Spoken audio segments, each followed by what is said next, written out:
All right, today, ribs, pork ribs. We've got some St. Louis cut and some loin cut. This works with baby back. Any pork ribs, this is gonna work with. Just salt and pepper, that's it. These are gonna cook for about 4 hours. You can cook it up to about 8. I don't know how many I'm gonna do, until they're about fork tender. All right, so I'm getting some of the ingredients ready. I'm gonna go ahead and pre-dice an onion. These waterfalls, A few cloves of garlic. All right, over here on the stove, got cast iron preheated. Just a drizzle of grapeseed oil.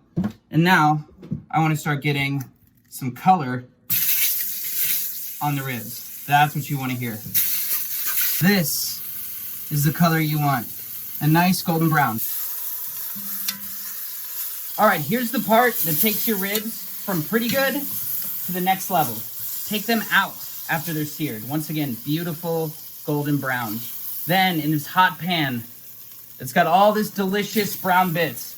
Put in your onions and garlic and start to sweat these down till they're maybe 3-4 minutes till they're about see-through.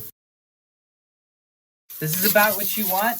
Notice how the onions are getting a little limp, they're see-through, but look at the color. That's all color from the pork.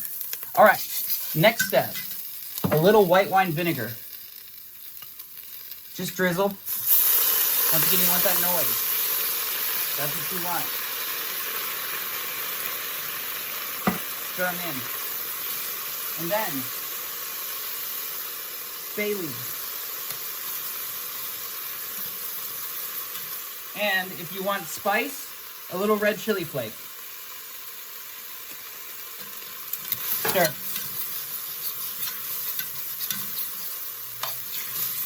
Put the ribs back in. Then, 1 cup of water. Cover. And this is going into the oven at 275 degrees for about 6 hours. And I like to crack the lid just a little bit. Let a little of that steam out. All right, it's been about 6 hours. Here we go. Check. See how the meat just comes right off. That's perfect.